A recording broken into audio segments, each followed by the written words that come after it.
Recently, my girlfriend and I moved into our new house. Honestly, it's the home we've been dreaming of, a perfect fit for us. We brought our cat Bella, whom we rescued together, into the new space, so everything initially felt perfect. The only drawback at first was the house to our right. It looked abandoned because the owner had started renovations but never finished them. The way the houses are arranged means that on our side, there's an entrance to our back garden, and right next to it is the entrance to the abandoned house's back garden. There was no fence separating our gardens because the previous owner had removed the old one to install a new fence, but hadn't finished the job, leaving both back gardens open. Behind the abandoned house is another property, separated by a fence. From what we could see, several young men lived there. Sometimes when we got home, we'd observe them cutting through the neighbor's back garden to reach the front street. We didn't think much of it initially. Perhaps they knew the owner and had permission. Fast forward to our first night in the new house. We were sitting in the back garden enjoying the space and glanced up at the houses behind us out of curiosity. That's when we noticed a man staring directly at us from a window. He wasn't being subtle about it. He made his gaze very obvious. He had no expression on his face, and the room was dark, which made the whole situation even more unsettling. We figured he was just curious about his new neighbors. However, after half an hour of that unbroken stare, we decided to go inside. The following few days were uneventful. I went to work, and my girlfriend continued unpacking. One evening, we decided to sit in the garden again. It was dark, but we were enjoying looking at the stars and having deep conversations until we heard the makeshift wooden board fence being moved. 3 men appeared standing there, staring at us. "Are you okay?" I asked, knowing they wouldn't leave unless I said something. The youngest-looking one, perhaps 29, was holding a large bag, and we had no idea what was inside. He offered us some stolen washing-up tablets, which we refused. I made a joke about it because the situation felt so awkward. He smiled and said, "Okay, and then they left. What struck me was how they just let themselves into our garden without saying anything, as if they had every right to be there. We went back inside, figuring it was a one-off, but things only started getting worse from there. They began helping themselves into our garden more often and acting in ways that were clearly meant to intimidate us. They would get into the next door house by lifting up the fence separating the back gardens and walking through. I should mention, my girlfriend and I are both 20 years old, so naturally, the idea that they might be trying to intimidate us as 2 young women was the first thing that came to mind. One day, while I was cleaning the front room, 2 police officers came around the side of our house and entered the abandoned garden. They lifted up the fence and looked around for a few minutes before leaving without saying anything. I thought it was strange, but I continued with my day, figuring maybe the people next door were causing trouble. A few days later, the police knocked on our door. They explained that the house behind us was now vacant. The men had been evicted for antisocial behavior. Apparently, it wasn't just towards us, but with other neighbors as well. Honestly, we were relieved. Even though they hadn't physically done anything yet, it meant they wouldn't get the chance to escalate things. We continued settling into the house, but one day while I was in the bath, I heard a loud bang outside. I quickly got dressed and ran to find my girlfriend. I discovered her recording something from our spare bedroom window, which looks out onto the garden of the now empty house. I asked what was going on, but she shushed me. After a moment, she explained. A man we had never seen before pointed up at our bedroom window, and when she noticed him, he sprinted full speed toward our house. He tried our door handle as he passed, then ran back into the garden, threw the broken fence up, and started banging on all the windows of the empty house. We called the police immediately. They came, watched the video, took a statement, and left. We were shaken. Why would he try our door handle and then break into that house? What was he planning? A few nights later, while we were in bed, we heard whistling. The kind of whistle men use to harass women. It was 2:16 a.m. We listened quietly and then heard someone tapping on our window. Terrified, we checked the cameras, but for some reason they didn't record anything. Whoever it was must have left shortly after because the noises stopped. We were too scared to sleep. So the next day, we went to my mom's and stayed the night. When we returned the following morning, we noticed our Ring doorbell had been removed and placed on the floor. The SD card was gone. Someone had clearly come back, and we knew who it was.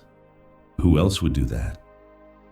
We called the police again, and they told us to keep all the doors and windows locked. The woman on the phone even said that the removal of the camera could be a sign that they were planning something, which terrified us even more. But at least she was honest. The whistling, banging, and attempts to re-enter the house continued for weeks. We made multiple police reports. They never tried our door again, so we hoped it was over. But 3 weeks later, while in bed watching funny clips from our camera, we checked the live feed. That's when we saw a man outside wearing a black mask covering his mouth and nose with his hood up, standing in front of our garden with his arms spread wide as if imitating Jesus on the cross. He stared up at our bedroom window with his head tilted. We froze. At that point, we had moved the camera inside the house so it didn't record. We were so shaken we didn't even think to screen record. He then spoke, but we couldn't hear what he said. Then he turned around, walked to the opposite side of the street, and just stood there staring at our house for about 30 minutes. We called the police again. They said it wasn't illegal to stare at someone's property and dismissed the whole thing. Even when we told them what he did on our lawn, they made us feel like we were overreacting. We couldn't sleep for days. Any noise outside terrified us, even normal ones. Then one night at 2:52 a.m., we got a notification. I woke my girlfriend and said, "Someone's outside." "I know it. Please check the camera." She did, and there they were. 2 masked men coming from the side of our house, shining flashlights into our windows. One of them, the same man who'd been harassing us, was holding what looked like a crowbar. Why us? What was the point of this? For days on end, he would stand across the street, pointing, waving, or shouting things up at our window. Every time we looked, he would stare blankly at us. It was clearly meant to scare us, and it worked. We kept contacting the police, but they've done very little. The harassment continues. We've got cameras now, and we record everything, but we feel powerless. Just earlier today, he stood outside again, staring up at us. We got it on video and we're absolutely terrified, but we'll update if anything else happens. Story 2. Let me preface this by saying, I'm not crazy. I know how this is going to sound. Paranoid, unhinged, delusional, but I swear everything I'm about to tell you actually happened. It started with a face, or more accurately, faces that all looked just slightly off. 3 months ago, I ended a relationship with my ex, Caleb. We'd been together almost 2 years, and the breakup was long overdue. Caleb wasn't violent or anything. He never hit me, but he was controlling and possessive in that low-key and calculating kind of way. Perhaps the worst kind of way.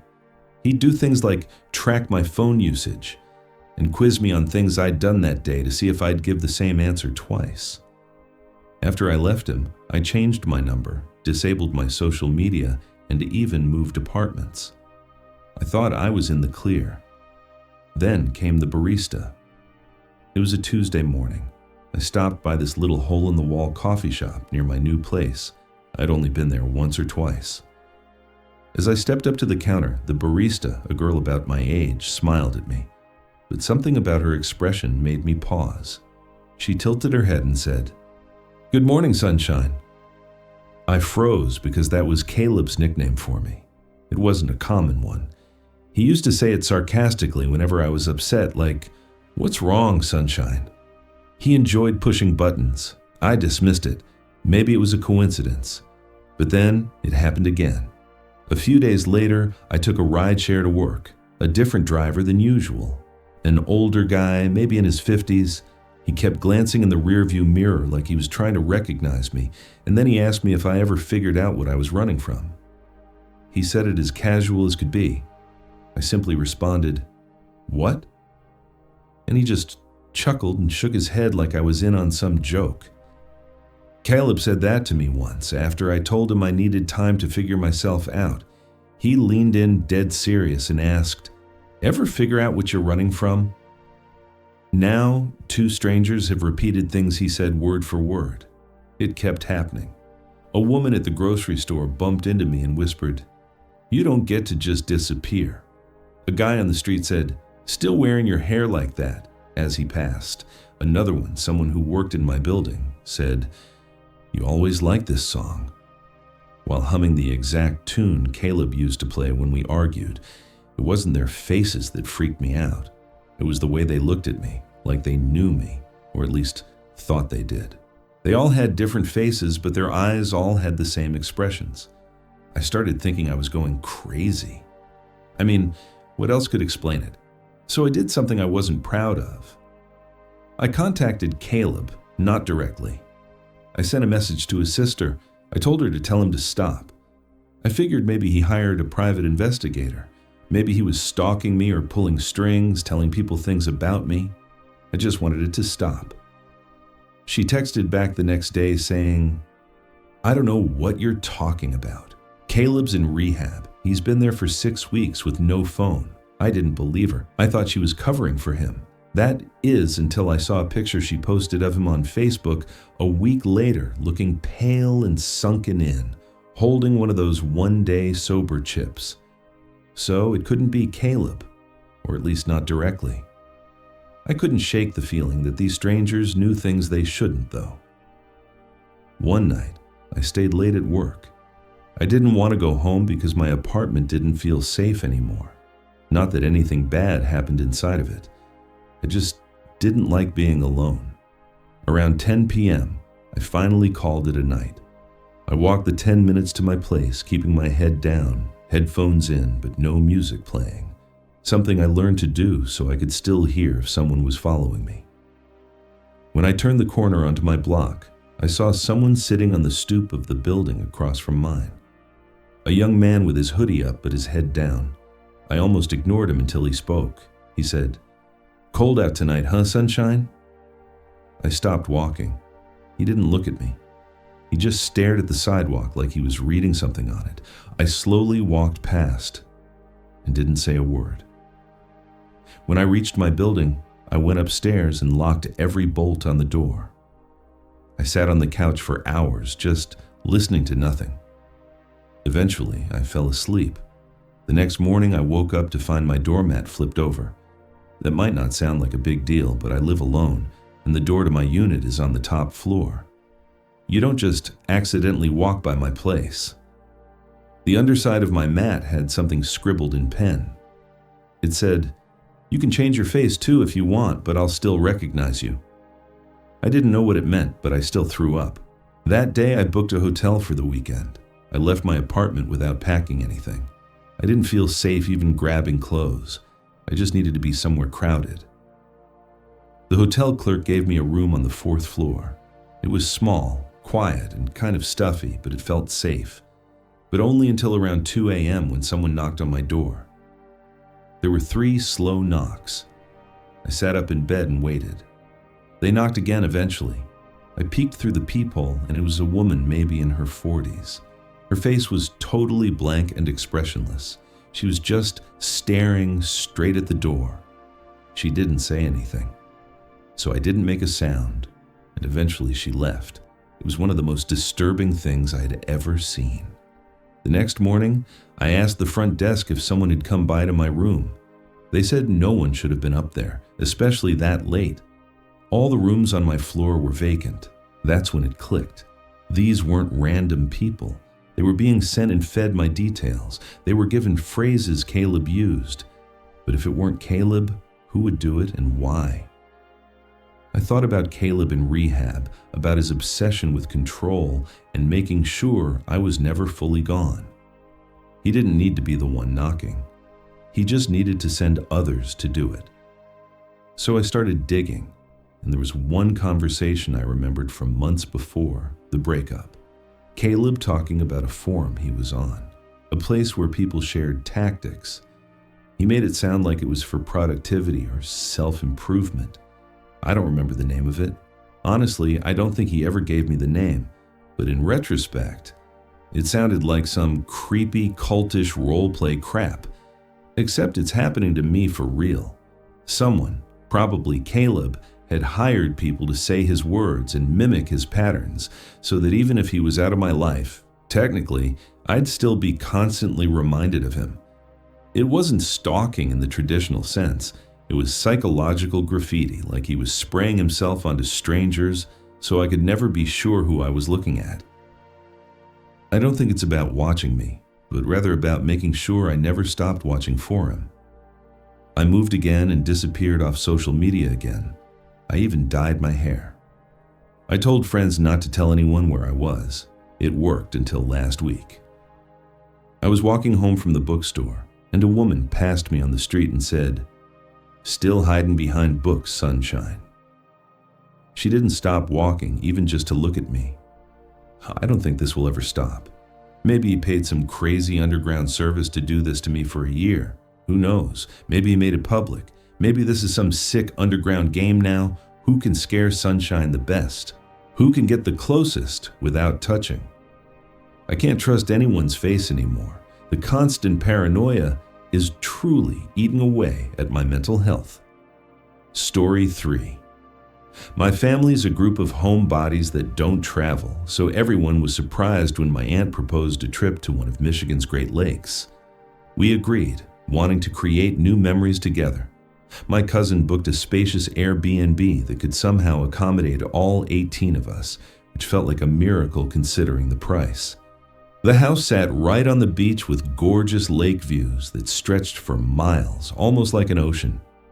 Most of us claimed rooms in the main house, but because of our large group, some of us were placed in a second building directly behind it, a 2-story garage with bedrooms upstairs. My 3 cousins and I were assigned to sleep there. At first, we didn't think much of it. We spent most of the first day enjoying the hot tub, relaxing on the beach, and soaking in the scenery. It wasn't until night that we entered the garage for real. The space was outdated and neglected, with carpeted bathrooms that smelled like mold, stained bed linens, and a poorly secured latch on the door. Clearly, the cleaners focused on the main home and ignored the garage. My cousins were grossed out and refused to sleep on the beds unless we washed the sheets, so I suggested we do laundry. The machines were small, so we could only do 1 set of bed sheets at a time, and it was obvious we'd be up late. We passed time upstairs, waiting for the first load. My cousin Maria complained about how we got stuck with the worst place, and as she spoke, I started to feel uneasy, like something bad was coming. I've had this feeling before, a rare kind of intuition that usually ends in a nightmare or something worse. I told my cousins to stay alert, and they listened, especially since we'd all experienced a break-in before when we lived in Detroit. Around midnight, the bell rang from the first floor, signaling the wash was done. I went downstairs alone, swapped the load into the dryer, and brought up the clean-smelling sheets. When my cousins saw how clean they were, they wanted their bedding washed too. So I kept going up and down between cycles, doing everyone's sheets. At around 2:37 a.m., we were finally done. We made the beds and were too tired to stay up any longer. My cousin Nikki insisted we leave the light on, and while they all fell asleep quickly, I stayed up doing some schoolwork on my phone. I'm a light sleeper, something that stuck with me since the break-in, and I remained hyper-aware of my surroundings even while half asleep. Then, around 3 a.m., a loud bang hit the garage door like someone had thrown their body against it. I sat up, startled, but my cousins didn't move. I tried telling myself it was just wind, but the noise was too heavy for that. Still, I stayed quiet and tried to sleep. But then it happened again. Same deafening crash, this time shaking the garage door. The building trembled from the impact. I was fully awake now, watching the lamplit room as my cousins continued to sleep. No animal or gust of wind could cause that. 20 minutes later, the third boom hit. The garage shook again, and finally, two of my cousins bolted upright. I asked if they heard that, already knowing the answer. Nikki asked what that was and said, "I don't know, but this is the third time I'm hearing it." We all agreed no wind could cause that sound. Nikki suggested texting her mom, my aunt, so we did. It was 4:11 a.m. when she responded, realizing something serious must be going on. She woke my uncle, who ran outside to check the property. We stayed upstairs, too afraid to move until we heard knocking. It was my uncle at the door, and when we opened it, we saw him standing there with my dad and a few of our older male cousins. That's when I knew it was serious. There was no wind, no one playing around. My uncle told us to grab our things that were going to the main house. Then he said there was someone on the property, and that's what made my heart sink. I threw everything into my suitcase, and we all rushed out of the garage. Once inside the main house, most of the family woke up from the noise and commotion. We sat in the living room trying to piece it all together. I told them about the first two loud crashes, and my cousins confirmed the third. My aunt explained that when my uncle went out to investigate, she followed him. He shouted, "Hey!" at someone standing behind the garage. The door to the main house slammed behind her right then, and there was no wind to explain it. She feared someone might have slipped into the house, so she ran to wake my dad and cousins. After searching, no one else was found inside. Then my uncle described what he saw. A man stood behind the garage, not hiding or moving, but staring like he wanted to be seen. When my uncle called out, the man didn't flinch. He simply walked away and vanished, not into the darkness, but into thin air. The leaves on the ground didn't crunch, and there were no footsteps left behind. My uncle's not someone who makes up stories either. He's a serious, logical man, which made everything scarier. My brothers added that they found two jester cards, one in the main house and one in the garage. The one in the garage was twisted and demonic looking. One cousin pointed out that jesters symbolize mockery, and loud sounds happened around 3 a.m., the so-called devil's hour. It was as if we were being taunted. My uncle had even checked for footprints, but saw only his and my cousins, not the man's. Another cousin drove down the road during the incident to try and spot someone fleeing, but found no one. That day, no one returned to the garage. We squeezed into the main house, on floors, couches, anywhere there was room. My mom gave up her bed so we could sleep more comfortably. On the second night, she slept on a couch by the large windows and woke around 4 a.m. to footsteps on the porch. She didn't dare open her eyes. She was afraid of seeing someone looking in. Then she heard someone trying the basement door. It had a weak lock, and my brothers and male cousins were sleeping down there. The door rattled as someone tried to break in. My mom rushed to the basement, but by the time she reached the beachside entrance, no one was there and all the boys were still fast asleep. That was our last night. Though we planned to stay until Tuesday, we left Monday instead. On the way home, we couldn't stop talking about what had happened. When my mom found out I had been going downstairs alone during laundry, she theorized that someone might have been watching me and thought I was alone in the garage. The time between my last trip downstairs and us going to sleep lined up way too well with the banging sounds. Theories started to form. Some of us thought it was a neighbor trying to scare us off. Others believed there was something paranormal, especially because of the jester cards. My aunt pointed out that a normal person would have run when my uncle spotted them, but this man didn't run. He just watched and disappeared. We contacted the Airbnb host, who claimed she'd review the footage from the camera above the garage door, but we never heard back. It made us wonder, did she know the man? Was he a neighbor? When we first arrived, my sister and cousin had walked the beach and passed a woman next door.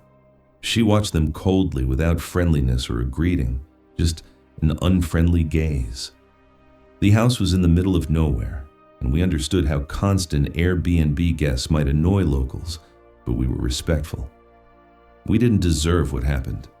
This was our first family trip, and hopefully not our last, even after everything we went through.